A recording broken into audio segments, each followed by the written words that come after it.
The views and opinions expressed by the hosts and the guests do not reflect those of the show, the management, and the company.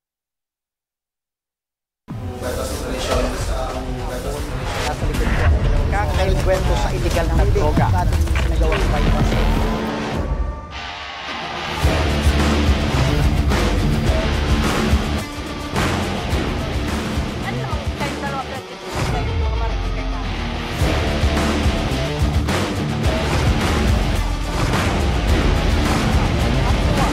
At paano sinapit ng biktima ang mamatayan?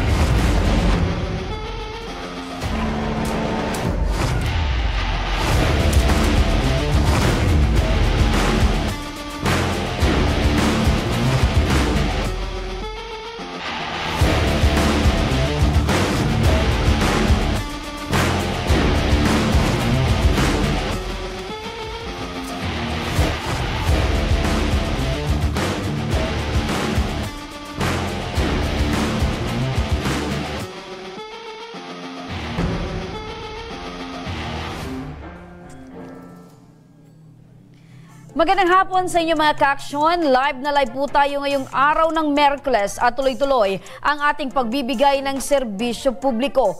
Magandang hapon at live din tayong napapakinggan sa 90.3 Radyo Oragon Sorsogon, 88.3 sa Catanduanes, 90.7 Legazpi City at live na rin tayong napapanood sa ating YouTube account. At mga ka-aksyon mula Catanduanes, Masbate, Camarines Norte, Camarines Sur, Sorsogon, ang Tabang Ora mismo ay inyo na ring mapapakinggan sa mga sumusunod na radio stations. Panoorin po natin ito. Mga ka-aksyon, lumalawak na ang naaabot ng Tabang Ora mismo dahil mapapakinggan na rin ang Tabang Ora mismo sa mga sumusunod na radio station. Tuwing Lunes, ang Tabang Ora mismo ay live na mapapakinggan sa 100.5 FM DWEN Boom Radyo ng Camarines Norte tuwing alas 12 hanggang alauna ng hapon, Radyo Pilipinas Virac. Para naman sa mga ka-aksyon sa Virac Catanduanes tuwing alauna hanggang alas 2 ng hapon. Tuwing Miyerkules, ang Tabang Ora mismo ay live na mapapakinggan sa 95.1 Ds para sa mga kababayan natin mula sa Naga City, alauna hanggang alas 2 ng hapon. Tuwing Biyernes, ang Tabang Ora mismo ay live na mapapakinggan sa DYME, Radyo Masbate 780 kHz mula alas 9 hanggang alas 10 ng umaga. RMN, DWNX 91.1 FM at DWNX 1296 kHz Naga City mula alauna hanggang alas 2 ng hapon at 92.7 Wow Smile Radio Masbate. Tuwing Sabado naman, alauna hanggang alas 2 ng hapon sa 107.1 Radyo Natin Virac FM, alauna hanggang alas 2 ng hapon sa 99.9 FM Wow Smile Radio Sorsogon City, 92.7 FM Radyo Frontline Pilar Sorsogon, 95.3 FM Wow Smile Radyo Bulan Sorsogon. Stay in tune mga ka-aksyon. Ito ang programang may paninindigan. Tutugon sa inyong pangangailangan. Ito ang Tabang Ora mismo.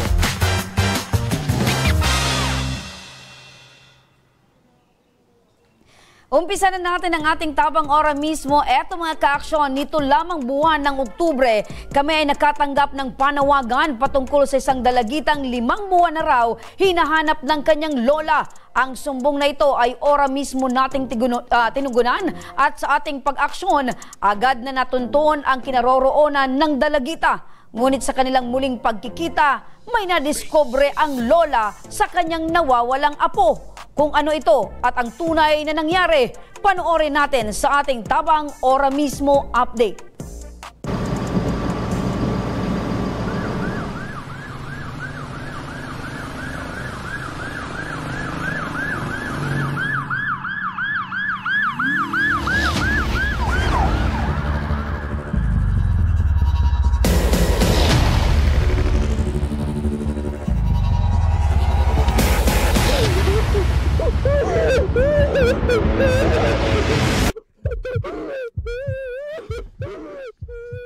Ayon sa pag-aaral, isa sa 6 na tao sa mundo ang nakaka-eksperyensya ng pang-aabusong sexual.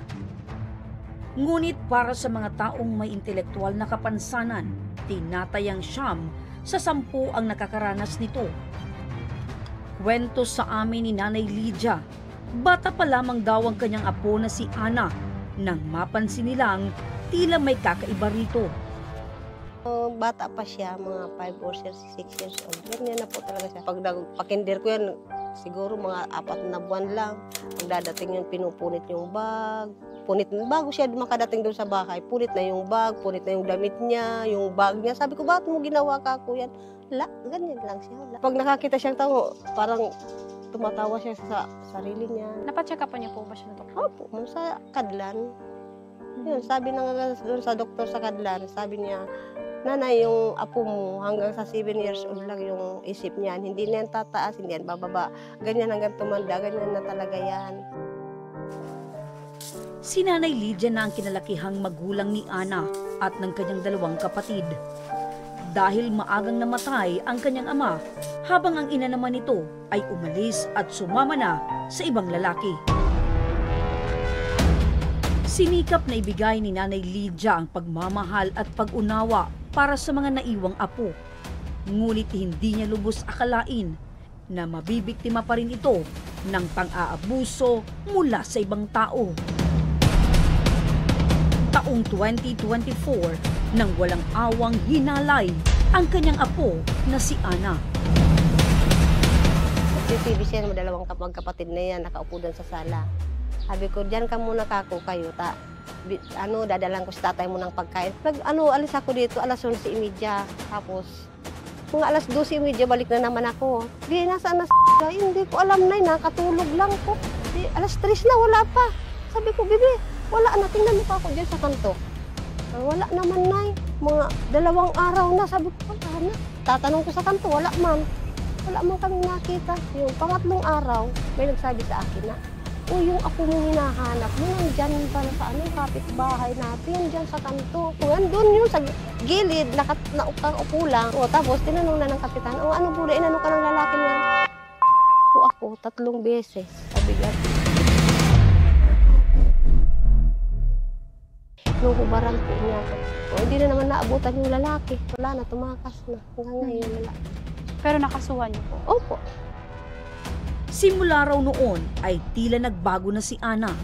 Dahil sa nangyari sa kanya, lagi na siyang umaalis. Ay, 1 linggo, 2 beses siya umaalis. Pag ginusto niyang umalis, aalis din siya. Mula noon lang na-rip siya, ganun na yan. At makalipas ang 1 taon, nitong Marso taong kasalukuyan lamang, biglang nawala ang kanyang apo na si Ana. Nalabis niyang muling ikinatakot. Umabot ng 1 linggo ang paghahanap kay Ana. At sa araw-araw na lumipas, ay umaasa sila Nanay Lydia na bumalik ito ng ligtas. Hindi huminto si Nanay Lydia sa paghahanap hanggang sa nadatnan na niya si Ana sa isang bahay ng isang lalaking ipinakilala niya ng asawa. Umalis kami ng bahay, tapos pagdating namin wala na siya. Mga sa amin na nandyan sa barracks. Tapos po, sinabihan ko, Aileen, nandito ka pala, ba't hindi ka umuwi? Sabi niya, nanay, hindi na ako sasama sa inyo kasi may asawahin ko na to. Pinagbigyan ni Nanay Lydia si Ana sa kagustuhan nito at humiling na magkaroon ng maayos na pag-uusap sa kanilang barangay. Ngunit, ni isa sa kanilang 2 ay hindi sumipot sa pagpapatawag at nang balikan ni Nanay Lydia ang bahay nila, wala na si Ana at ang lalaking kasama nito. Sabi ko, nay, magpunta ka ako sa barangay bukas. Upo niya, pupunta kami doon. Hintay na akong hintay, wala naman hanggang alas 11 na. Pinuntahan namin doon sa barracks, wala na yung barracks, wala. Kahit anong gamit, wala na sila. Tinakas na po siya. Naghintay si Nanay Lydia sa pag-asang ibabalik din ni Jomar si Ana. Ngunit lumipas ang 5 buwan ay hindi pa rin ito ibinabalik ang kanyang apo. Kung kaya't naisipan na ni Nanay Lydia na ilapit na sa ating programang Tabang Ora mismo ang kanyang alalahanin.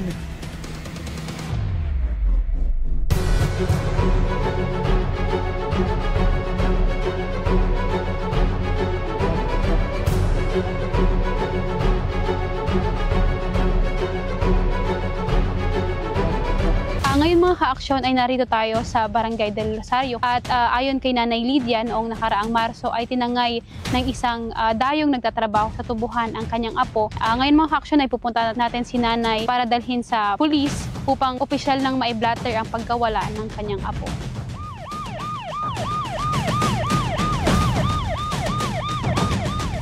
Official blatter lang po namin COP yung pagkawala ni kasi po 5 buwan na po nawawala. Saan siya sa Kalabanga mo niya? Sa Harubay daw po. Barangay Harubay. Agad na nagsagawa ng investigasyon ang WCPD ng Pili Camarines Sur at ora mismo ring nakipag-ugnayan sa Calabanga Municipal Police Station para sa aasahang pag-aksyon. Ilang minuto lamang ang lumipas kasama ang Children and Community Affairs staff ng Municipal Social Welfare and Development o MSWD ay tumulak na kami papuntang Calabanga. Halos 1 oras din ang aming biyahe bago namin narating ang sentro ng Calabanga at mula rito kasama ang 5 opisyales ng Calabanga PNP sa pangunguna ni WCPD Officer Police Corporal Rosary May Paz at opisyales rin mula sa MSWD ng Calabanga Camarines Sur.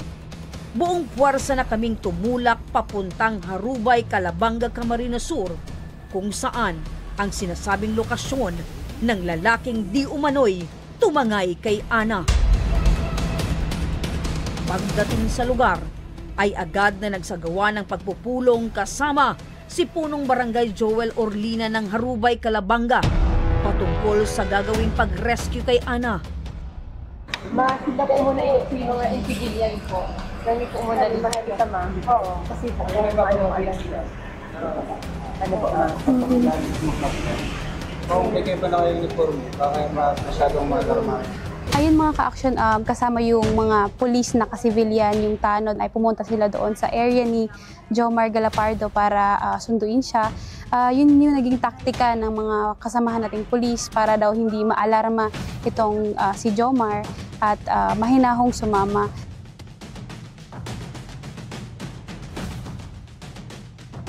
Sa pag-aantay ng aming team sa Barangay Hall ng Harubay ay lumitaw na ang nanay ni Jomar at ayon sa kanya.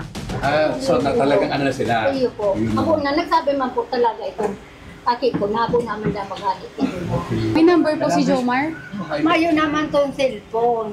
Nasaan po siya ngayon? Nagagamit na lang siya. Cavite. Nasa Cavite. Nagtatrabaho. Ano po trabaho niya doon, ma'am? Nagtanong po na din nagtatanong. Nagtatanong? Sinama niya po doon? Iyo. Kapalangat naman ito dahil man tigawala. Pero alam niyo na minor de edad po yung tsaka may sakit sa pag-iisip po. Hindi tayo sabaw namin talaga siya mag-kalit ko. Daw ang ngayon ko unon niya dahil nagsumabanan niya sa inyo. Ngunit sa aming pakikipag-usap kay Nanay Gloria, tila'y nagsisinungaling lamang ito. Dahil ilang minuto lamang ang lumipas, kami ay nakatanggap ng balitang natuntuna ang kinaroroonan ni Ana.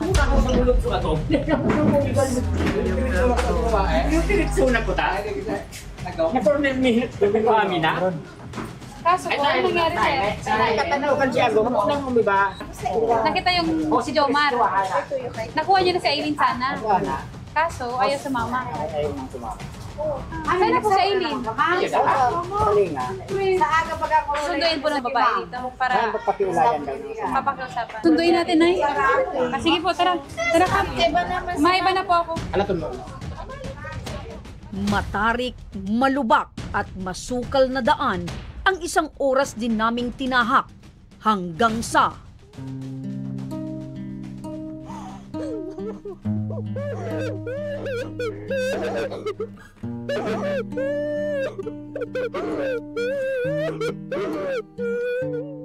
hindi na namin naabutan si Jomar sa lugar dahil tila nakatunog na ito sa aming presensya.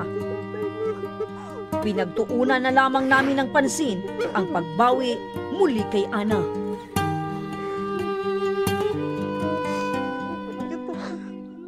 Yung baga si ma'am, yung baga si Dudong mananta. Napatay ka, gupit-gupit kito buhok mo. Nakakaayos-ayos. Gusto mo na maguli? Iba na kita. Maiba ka na sa mo.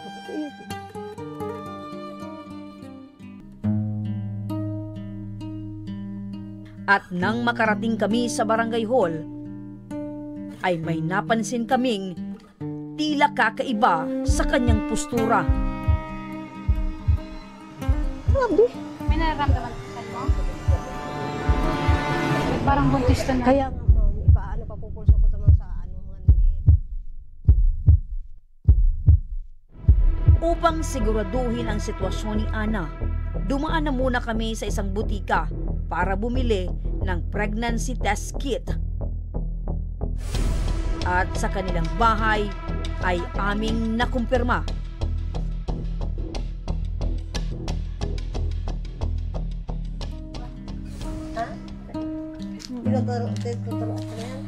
Positive. Buntis ka. Alam mo ba ibig sabihin na? Aram mo, gustong sabihin kan, ano gusto, ano, Alam mo ibig sabihin ng 2 linya? Kung ano yan, bados ka? Ha? May aki igdi. May baby ka dito. May baby ka dito sa tiyan mo, oh. May maliit na baby dito. May maliit na tao dito sa tiyan mo. Alam mo buntis ka? Hindi. Hindi. Buntis si Ana. Sa edad na 15 taong gulang at sa kanyang kapansanan, ang inosenteng bata ay tuluyan ng ninakawan ng kalayaan maging bata.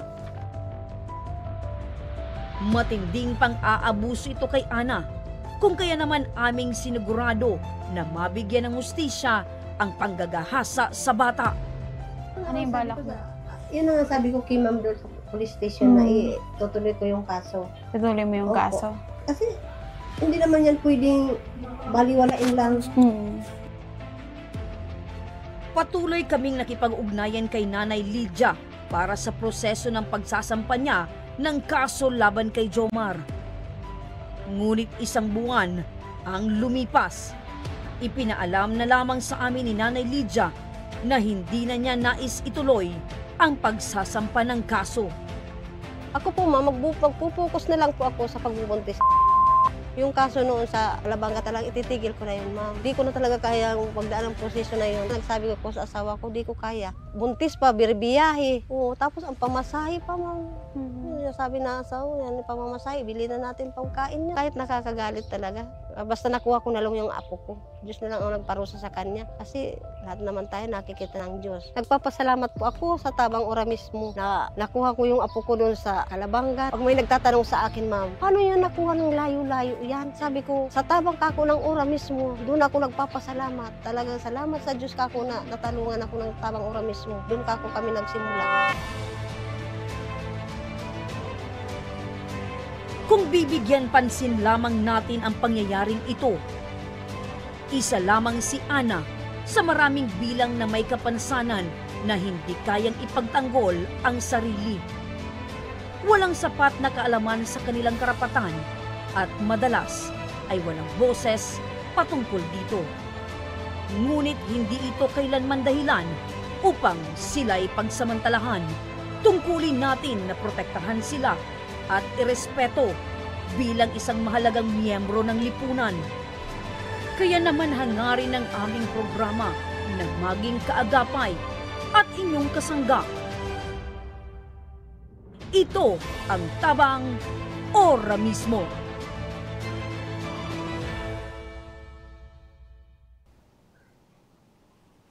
Ayan mga ka-aksyon, nabawi na ng lola etong si Ana. Pero nakakalungkot mga ka-aksyon dahil mismong ang kapamilya, ang lola na ang tumigil sa paghanap ng hustisya para kay Ana. Ang hiling na lang natin at panalangin na sana etong may gawa nito, etong lalaking may gawa nito kay Ana ay sana makonsensya siya. Samantala mga ka-aksyon, dumako naman tayo sa nagaganap ngayon na medical mission hatid ng Ako Bicol Party List para sa ating mga kababayan sa Masbate City. Makakausap natin si Rizel Luzada. Magandang hapon, Rizel. Magandang hapon, Miss Remy, at magandang hapon sa lahat ng nanonood sa atin sa ating online world, sa ating live sa Tabang Ora mismo, sa Action Ka Digital, and magandang hapon din sa lahat ng radio station na nakikinig sa atin, lalong-lalo na sa 90.7 Radyo Oragon, Legazpi. Ayan, so napakaganda ng panahon dyan, Rizal. At aside doon sa panahon, maganda din itong nagaganap na medical mission ng Ako Bicol Party List dyan sa Masbate. So Rizal, kumusta na ngayon yung nagaganap na medical mission?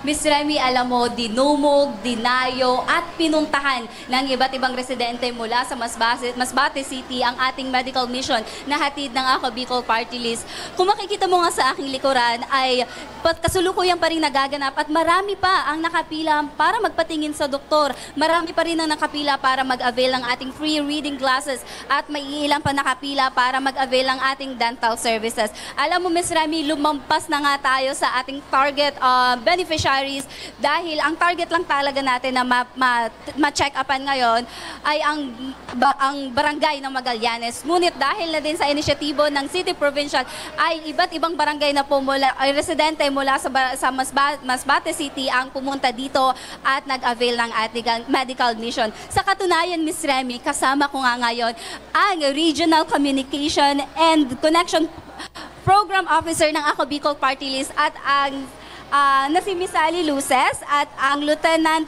John Emmanuel Sison, ang Acting Public Affairs Officer ng Naval Forces ng Southern Luzon. Magandang hapon po, Miss Sally and Lieutenant. Miss Sally, pwede mo ba sa amin maikwento kung ano-ano yung mga serbisyo na ibinibigay natin dito sa medical mission? Well, ang binibigay na serbisyo dito ng Ako Bicol Party List, syempre partner natin dito ang Philippine Navy, ang NAVFORSOL, ang Rotary Club of Legazpi Central, ang City Government of Masbate, ang Provincial Government of Masbate, and syempre ang LGU dito, Barangay Council ng F. Magallanes, Masbate City, at sa lahat po ng tumulong po dito para maging posible ang ating event ngayong araw na to, ang medical, dental, and optical mission. Sino-sino pa ba, Miss Sally, ang mga makikita natin ditong partner agencies or organization? Well, meron tayong mga volunteers, meron tayong hindi na nagpapabanggit na mga organization, kaya yun ay ating nirerespeto dahil nais lang din nilang tumulong na hindi sila nababanggit ng Ako Bicol Party List. Pero nakikita nyo naman dyan sila, nasa tabi-tabi, tinutulungan tayo. Kaya napakalaking kagaanan sa Ako Bicol Party List na meron tayong mga partners na talagang handang ibigay ang kanilang oras, ang kanilang resources tulad nga po ng Philippine Navy. Dahil kung hindi sa Philippine Navy, hindi natin dito madadala yung ating serbisyo dahil nalibre tayo ng sasakyang pangdagat. At syempre kasama din dito yung iba nating mga sponsors, iba nating mga partners. Meron tayo dito mga sponsors like Mogo Mogo. Yes, meron nakikita ko tayong nga. Baby Ko. Yes, Meron Tai tayong Chi. Moringa. Yes. Mulok. Live-in. Madaming pagkain. Opo. At meron pa tayong partner na from Children International Philippines na dinala natin dito yung kanilang mga reading glasses na mula pa yan sa ibang bansa. At meron pa tayong mga pinamigay na hygiene kit tulad ng sabon.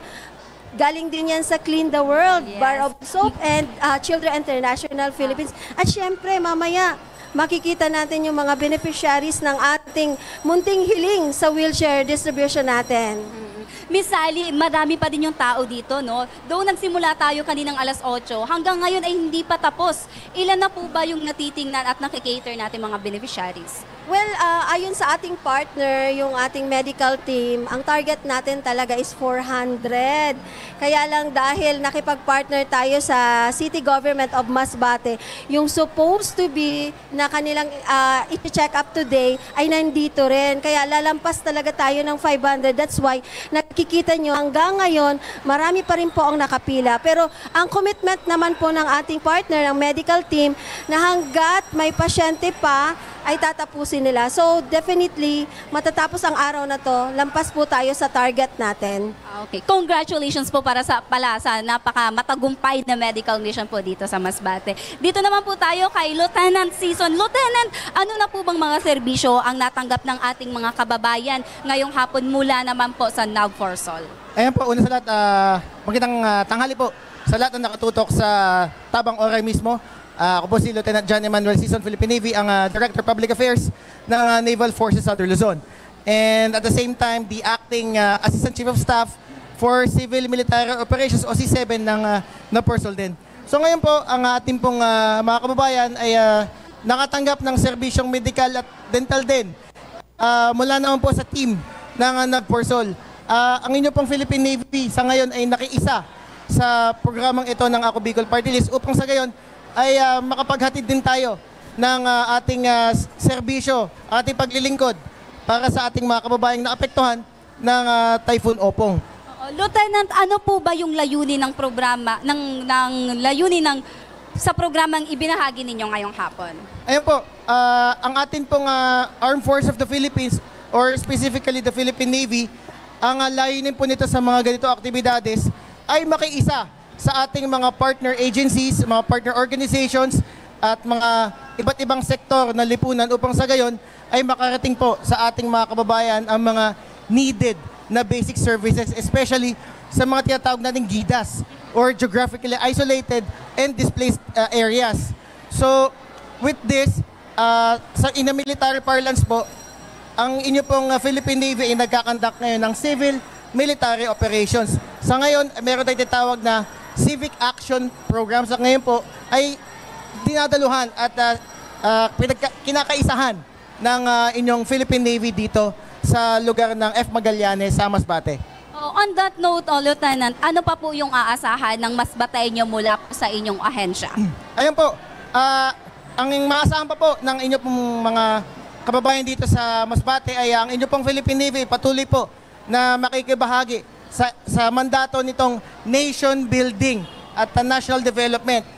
Sa pamamagitan nito, kami po ay patuloy na makikipag-partner, makikipag-alyansa, makikiisa sa iba't ibang mga ahensya ng gobyerno at mga partners, stakeholders, private organizations upang sa gayon ay mahatiran natin at may pakilala natin na ang inyo pong Philippine Navy kasama po ng ating mga kaibigan ay handa po na sumaklolo at handa pong lagi nakaantabay upang una, tayo po ay protektahan ng ating soberanya, pangalawa ay matulungan din ang ating mga kababayan. May nakalinya na po ba tayo, Lieutenant, na susunod na gagawin natin para sa Masbate po?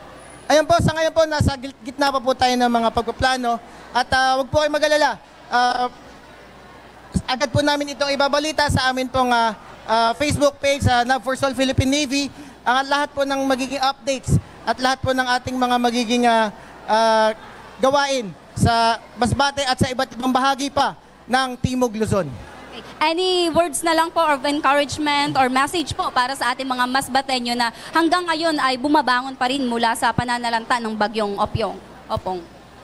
Ayan po, sa ngalan po ng aming commander na si Commodore Salvador G. Lavape Jr., Philippine Navy, pinapaabot po ng inyong hukbong dagat dito sa Timog Luzon na kung tayo po ay magsasama-sama, magtutulungan, lahat po tayo ay sabay-sabay na babangon upang sa ating minimithing pag-unlad pa ng lugar dito sa Masbate. Ikaw naman, Miss Sally, bilang kinatawan po ng Ako Bicol Party List, ano po yung mensahe po ninyo para sa ating mga Masbateños? Well, sa ating mga kababayan dito po sa Masbate, ay nagpapasalamat po ang Ako Bicol Party List, siyempre sa pangunguna ng ating mga congressman, sina Congressman Pido Garbin Jr. at si incoming Congressman Attorney John Shan. Maraming salamat po sa mainit na pagtanggap po sa Ako Bicol Party List, sa tiwala na ibinibigay ninyo. Dahil kung wala po kayong tiwala sa Ako Bicol, wala po kayo ngayon dito na talagang ina-avail nyo ang serbisyong dinala po ng Ako Bicol Party List. And of course, dahil sa mayroon tayo ditong medical, dental, ingatan po natin ang sarili natin dahil ika nga, health is wealth. Mas mabuti na po na wala tayong mga sakit dahil yan din po yung makakatulong sa ating pamumuhay. Kapag mayroon tayong magandang pangatawan, magandang kaisipan, at meron tayong pananalig at pananampalataya sa mahal na Diyos, sa poong may kapal, ay talagang pagpapalain tayo at nahaba ang ating buhay, tulong sa ating bayan upang mas umunlad at magkaisa po tayong lahat. Maraming salamat po.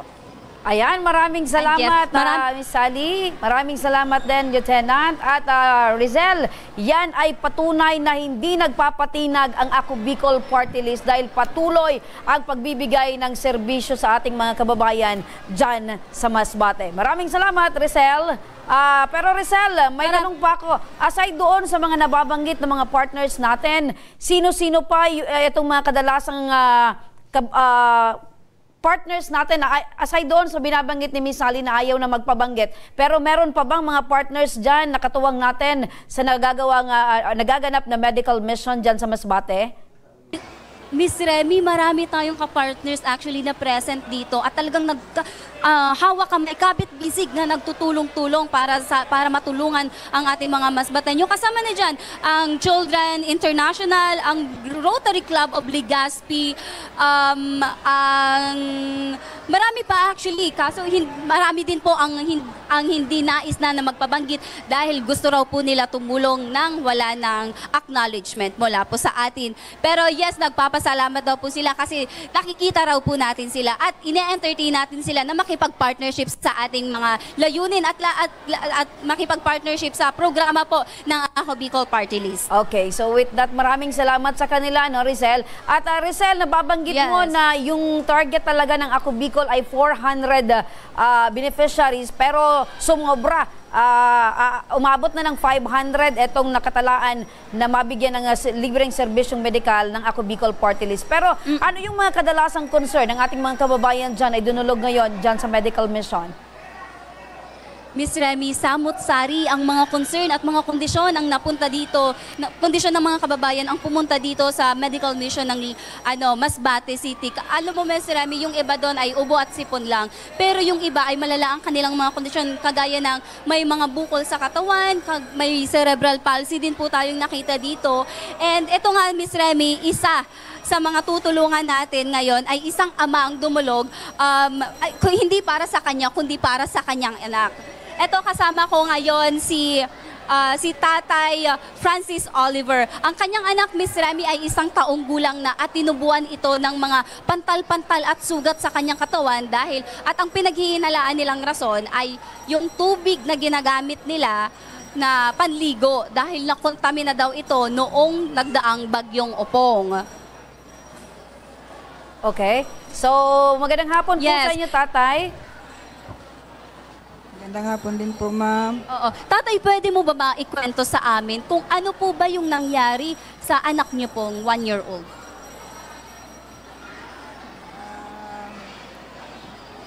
Sa akin po, nung mag-1 week na po, wala pa naman po yung pantal-pantal niya sa katawan. Tapos nung magdadalawang weeks na, doon na po nagsimula yung yung pagpapantal-pantal niya. Sabi ng biyanan ko, ipa-check up ko muna. Hindi naman po ako makapa-check up sa anak ko kasi busy din ako sa trabaho ko. Ngayon, nang nakalipas na po yung bagyo, doon ko na po na ipa-check up yung bata namin. Buti na lang po, may nagsabi sa akin doon sa City Health na meron daw po ditong libreng medical mission. Kaya dito po kami pumunta sa Magallanes. Kaya dito na po kami nagpa-check up. Kasi doon sa mga ibang clinic po ay hindi pa po nagbubukas.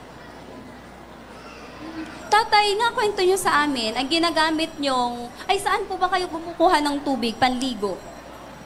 Kumukuha po kami ng tubig panligo po doon sa balon. Sa balon? Opo. So, simula po ba pagkabata ninyo, ay doon na kayo naliligo, gamit yung tubig balon?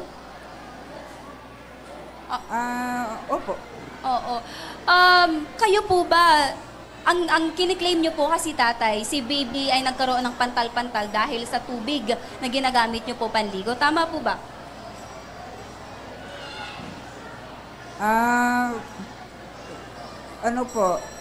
Para sa palagay ko, sa tubig na kinukuha namin nung saban talaga yung nakuha ng bata kasi marami rin yung gumagamit.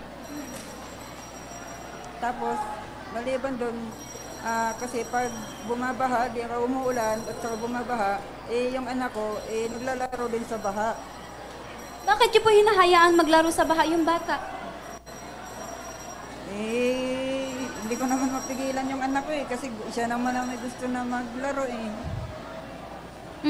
Kayo po ba, tatay, may nagkaroon po ba kayo ng pantal-pantal din at yung misis niyo po? Ako po, wala po nung... wala po ako nung mga bata pa po ako. Kahit na yung utos na tinatawag nilang wala pa rin ako noon. Si misis po ba wala din? Wala rin po niyan. Ano pa po ba yung ibang nararanasang sintomas ng anak niyo po? Ubo at saka sipon lang po ng pisan. Palagi siyang mainitin ng ulo. At saka palagi siyang sa amin. Anong tawag nun? Parang aburido. Nagkaroon po ba siya ng lagnat? Opo. Okay. Rizal, magandang Rizal. Hindi po. Okay, Rizal, may tanong lang ako. Yes po, Miss Rami. Oo, may tanong lang ako para kay tatay. Tatay? Opo. Tatay, kumusta naman po yung naging check-up po dyan ng anak po ninyo? Actually, okay naman daw po sabi ni Doc. Opo. Binigyan lang po siya ng reseta. Okay naman daw yung check-up ng bata. So, ano yung... Opo. Kumusta daw yung bata? Ano daw itong klase ng mga tumubo sa balat ng bata? Sabi ni Doc, parang sa daw po yan, allergy. Kasi tumutubig yung paano niya po, yung sugat niya. Okay, allergy. So, baka naman tatay, meron po kayong napakain sa bata na hindi po tinanggap ng katawan ng bata, or baka po sa lugar po ninyo medyo hindi po kalinisan para nagkaroon po ng allergic reaction yung bata, hindi kaya tatay? Minsan napakain namin siya po ng manok. Ayun. So baka yun tay, baka hindi pwede sa anak po ninyo yung mga ganong pagkain. Opo. Pero tay, meron na bang nabigay na gamot para po sa anak ninyo? May binigay po ba? Opo. Okay. So ang importante tay, kung ano po yung ibinigay na gamot para sa anak po ninyo ay mapainom po ninyo tay, ano po?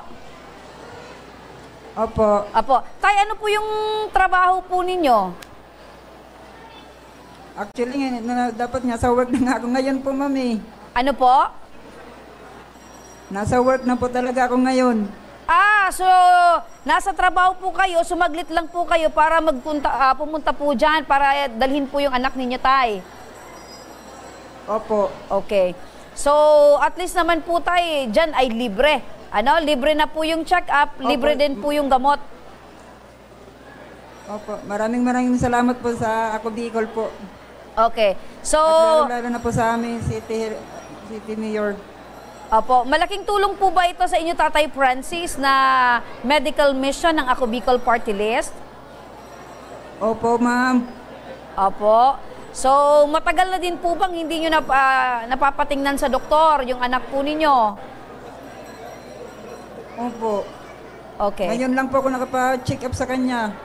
Okay, so talagang laki po yung pasasalamat nyo dahil yung mismong Ako Bicol Party List na nagdala po dyan ng mga doktor para po malibre po yung inyong pagpapacheck up at libre din po yung gamot na maibibigay po sa inyo.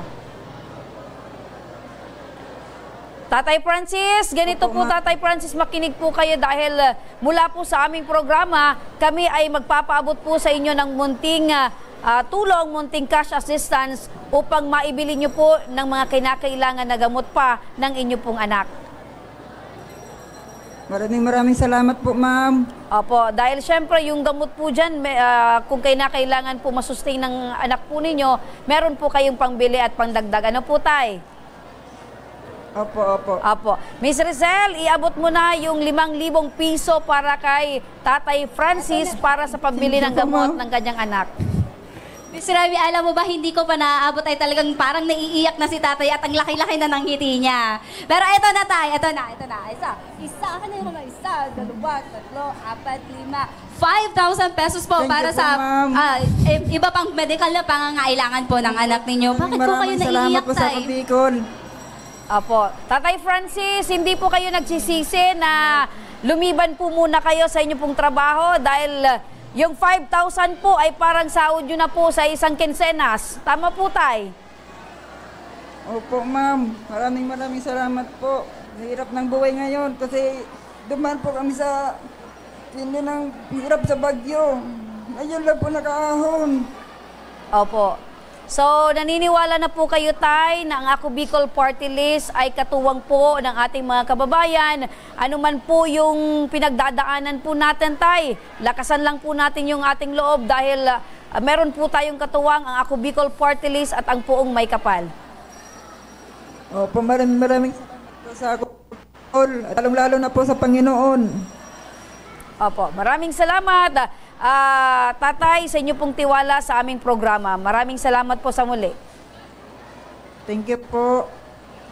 At Rizel, mamaya lamang ay amin muli kayong babalikan. Maraming salamat, Rizel Usada, ang ating tabang patroller dyan sa Masbate.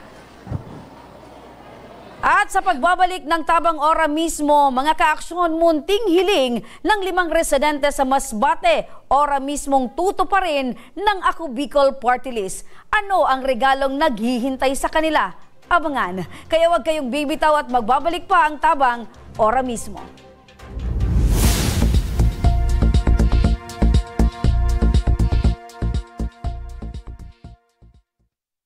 Daan-daan na po ang mga nakapagtapos at may mga kanya-kanya ng propesyon. Sa kanilang pagpupunyagi, walang masidlan ang kanilang mga ngiti. Yun at sa Gabos, nagpapasalamat po ako sa AKB. Gusto ko lang po magpasalamat sa Ako Bicol sa opportunity na tigtatao po araw po sa kuya na estudyante. Dahil naandyan lang, katuwang lagi, Ako Bicol, katabang na, kasurug pa. Hindi rin nagpahuli sa pagtugon sa mga pangailangan ng ating mga healthcare workers at mga frontliners. Sa simula pa lang nitong pandemya, hanggang sa ngayon, walang humpayang pagtulong. Ay, nagpapasalamat po ako sa pagtaon ng tabang hali sa Ako Bicol Party List. Papasalamat kong dakula sa duwang congressman. Kayo nakakatabang sa muya sa gabi. Maaasahan, Ako Bicol, katabang na, kasurug pa. Tucked away in the province of Albay, known for its perfectly shaped Mayon volcano, Miss Seabees Bay Resort, a locally owned 5-hectare private island resort. The resort is ready for all those looking to balance tranquility and adventure. This tropical destination is where guests can either choose to relax under the palm trees or have an adventure under the sun.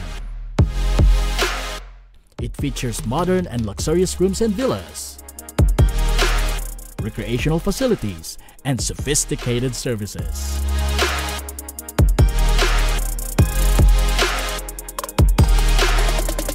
Come and experience Miss Seabees Bay Resort, your tropical island getaway.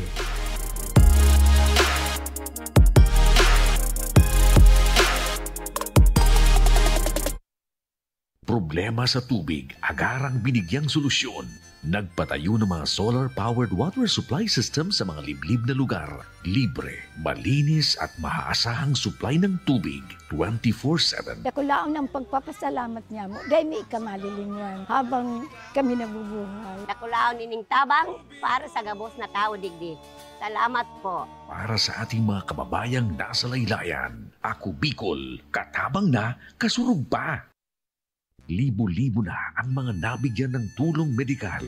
Bata, matanda, kahit sino man, lahat ng mga may karamdaman, may maaasahan. Nagpapasalamat sa Ako Bicol Party List. Hindi po namin makakalimutan ang tulong na dinala ninyo dito sa aming bayan. Maraming salamat po. Dahil iisa lang ang tunay na nagmamalasakit. Ako Bicol, katabang na, kasurug pa.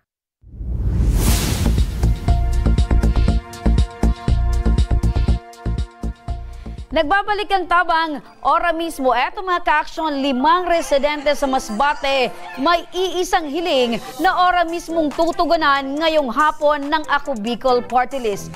Kung ano ito, sabay-sabay nating alamin kay Rizel Lozada, live pa rin mula sa Masbate City. Magandang hapon sa iyo, Rizel. Rizel, sa muli magandang hapon. Ayan, balikan natin mga ka-aksyon etong lokasyon ni Rizel dyan pa rin sa Masbate, no? Dahil hindi pa natatapos yung tulong ng Ako Bicol Party List at ng Tabang Ora mismo doon sa medical mission, kundi eto, meron pa tayong mga kababayan na bibigyan natin ng kanilang hiling, ang munting hiling na magbibigay sa kanila ng tiyak na kasiyahan at kumbaga mga ka-aksyon, itong panibagong kagaanan sa buhay dahil kung ano yung kahirapan nila, kulang, hindi sila makapaglakad, hindi din sila makapunta sa mga iba't ibang lugar. Pero dahil dito sa ibibigay ng Ako Bicol at ng Tabang Ora mismo na wheelchair, ay yang munting hiling na yan ay magkakaroon ng katuparan. Mula sanggol hanggang sa matatanda, nakikita natin mga ka-aksyon, yan yung mga bibigyan natin ng wheelchair dahil nga sabi ko nga, ganyan po talaga yung hadikain ng Ako Bicol Party List, makabigay ng kasiyahan at kagaanan sa buhay ng ating mga kababayan. So, mga ka-aksyon, kung kayo po ay nangangailangan ng tulong at syempre, kung kayo din po ay merong mga kakilala na nangangailangan din po ng wheelchair, huwag po kayo magdalawang isip na ilapit po ito sa Ako Bicol Party List at sa aming pong programa. So, ganyan po yung mission at ganyan po talaga yung adikain ng Ako Bicol Party List simula pa noon hanggang sa ngayon. Hindi po nagpapatinag ang Ako Bicol Party List sa pagtulong sa ating mga kababayan. Resibo po yan ng ipinangako ng Ako Bicol Party List na magbibigay ng serbisyong totoo sa ating mga kababayang Pilipino, sa ating mga kababayang Bicolano. Ayan, I guess ready na si Rizel dyan sa Masbate. So 5 residente mga ka-aksyon ang ating bibigyan ng kanilang kahilingan ngayong hapon at ng Ako Bicol Party List. Kung ano-ano yan mga ka-aksyon, sabay-sabay nating alamin kay Rizel Lozada, live pa rin mula sa Masbate City. Sa muli magandang hapon, Rizel. Rizel, magandang hapon. Wala ko. Ayun, so ayusin muna natin yung linya ni Rizel, ano? Ganyan talaga mga ka-aksyon dahil mahina pa talaga yung signal sa Masbate dahil nga nitong nagdaang bagyong Opong. Kaya yung mga signal, yung kuryente dyan sa Masbate ay hindi pa rin restored lahat sa mga lugar. Kaya medyo mahina pa rin yung dating ng signal. Pero ang tulong ng Ako Bicol Party List ay hindi po mahina dahil lalo pa pong lumalakas, lalo pa pong lumalawak dahil hindi po hadlang itong dagat para po maiparating po ng Ako Bicol Party List ang tulong sa ating mga kababayan na nasalanta po nitong nagdaang si Bagyong Opong. So, I guess, ready na? Okay na si Miss Rizel. Miss Rizel, magandang hapon sa muli. Magandang hapon muli, Miss Remy. Ayan. Miss Rizel, magandang hapon sa muli at alam ko po na talagang ang ating etong Ako Bicol Party List ay talagang handa sa pagbibigay ng tulong at ang Ako Bicol Tabang Ora mismo. Miss Rizel, sino-sino itong 5 maswerteng tutugunan ngayong hapon ng Ako Bicol Party List? Miss Remy, 5 sila pero sa ngayon ang nakikita nyo ay 4 lang. Ito po ay kadahilanan, isa po sa ating mga beneficiaries ay hindi po posibleng makarating dito sa medical mission dahil inaalagaan niya po ang kanyang ina na gagamit po ng ating wheelchair na ibibigay. Pero 3 po sa ating beneficiaries ngayon ang galing po sa Masbate, ay galing po sa Magallanes, Masbate City at isa po sa Mandaon, Masbate City. Ang pinasaunahan po ay si ang anak po ni Miss Lucinin lalaki. Si Miss Lucinin po, Miss Remy ay nagtinamaan po ng sakit na brain tumor. Ngayong taon lang po nila ito nalaman at ngayong taon din po ay ipina-opera po nila agad ang kanilang nanay. Ngunit nung dumating po or sinalanta po ng Masbate, sinalanta po ng bagyo ang Masbate, nag-suffer po si Nanay Lucilin habang po nagpapagaling sa kanilang bahay. Dahil po sa bagyo ay nawalan po ng kuryente ang Masbate City sa loob po ng 2 linggo at nag-cause po ito ng stress sa nanay po ni Sir and ang naging rason po yun, ma'am, para lalo po siyang mahilo, manghina po yung katawan at dumating na po sa ngayon na hindi na po siya nakakapaglakad dahil sa sobra pong kahinaan. Si pangalawa naman po ay ang nanay po ni Ken Jared Alvaro. Si Ken Jared Alvaro, ma'am, ay may sakit po na hindi pa alam ng kanilang pamilya ngayon. Simula po pagkabata umano ay hindi na po nakakapaglakad si Jared. Maliliit din po ang kanyang mga paa at hindi po siya normal, kagaya po ng mga taong normal na nakakapaglakad, nakakatayo at nakakagalaw ng sarili lamang. And yung dalawa naman po sa huli, ma'am, ay galing po sila dito sa Magallanes. Ang bibigyan po ang nangangailangan po ng wheelchair sa kanila ay yung ina po ni ma'am and yung lola po ni sir sa pinakadulo. Ang rason po kung bakit kailangan nila ng wheelchair ngayon ay yung mga relatives po nila ay matatanda na, mahina na po ang katawan at hindi na po kayang tumayo at maglakad. Okay. So, Miss Rosel, 4 sa 5 ang naandyan. So, hindi na natin patagalin pa, no? So, nakikita natin na yung kanilang kahilingan ay magkaroon ng wheelchair ng etong kanilang mga may sakit na kapamilya. Yes po. Okay. So, okay. So, pwedeng makausap si Miss Sally? Miss Sally, andyan, para Miss Remy matupad ang kanilang kahilingan. Siyempre, nandito ang tagapagtupad ng kahilingan ng Ako Bicol Party List, ang alip-tap-tap ng Ako Bicol Party List and ang Regional Communications ay Community Communication Program Officer si Miss Sally Luces. Magandang hapon muli, Miss Sally. Miss Sally, magandang hapon. Ayan, Miss Sally, magandang hapon. Ano? So, walang audio si Miss Sally. Ayan.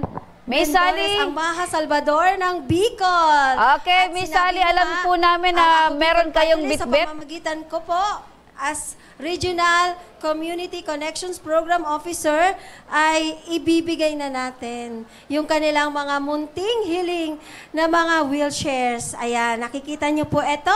At marami bago natin ibigay yung mga munting hiling nila, yung kanilang mga munting hiling. Ayan, nagkakaroon tayo ng technical difficulties dahil sa ating mga mikropono. Pero, Miss Sally, bago natin ibigay yung kanilang munting kahilingan, gaano na po katagal itong programa ng Ako Bicol Party List na nagbibigay po ng libreng wheelchair? Actually, napakatagal na po. Dahil ngayong araw na to ay anibersaryo po ng Ako Bicol Party List. 17th year na po. Congratulations ang Ako Bicol. Opo, welcome. And syempre, dahil sa 17 years na po, ito isa sa programa ng Ako Bicol pagdating po sa Tabang sa Karahayan. Ito pong pamimigay ng wheelchair. Sa wheelchair, alam mo ba, Rice, marami tayong partner. Okay. Alam mo ang partner natin, ang Children International Philippines, ang PCSO, PAGCOR, at iba pa. So, eto na nga. Dahil isa ito sa programa ng Ako Bicol, ibibigay na natin yung kanilang munting hiling na wheelchair at hindi lang wheelchair dahil meron pa tayong regalo mula sa ating mga partners, sponsors. Kaya makikita nyo dito, nakaupo na nga yung ating mga ipapamigay. So, meron sila syempre na mula ito sa Rotary Club of Legazpi Central, Tinapay. Ayan. At saka meron po tayong partner from Mogo Mogo, yes, the number 1. Yung mga inumin. Nata de Coco Juice Drink, you gotta chew. At meron silang Frida napkin. Sa Frida, no worry ka. Worry free ka. At syempre ang baby ko. Syempre sa alagang baby, dapat baby ko. Ayan yung mga nila. At meron pa silang bigas, di ba? Meron pa silang mga biscuits. Galing yan sa Ako Bicol Party List. Yes, hindi lang nga po mga ka-action wheelchair and Miss Remy ang matatanggap nila, kundi iba't ibang regalo din mula sa ating partner organizations and agencies. Okay, maraming salamat. Rizel, pakitanong na lang kay Miss Sally kung dahil marami tayong mga kababayan na talagang nangangailangan din ng wheelchair para sa kanilang mga pamilya or para mismo sa kanila na nanonood ngayon, paano nga ba makakahingi ng tulong or makakahingi ng wheelchair sa Ako Bicol Party List? Sure.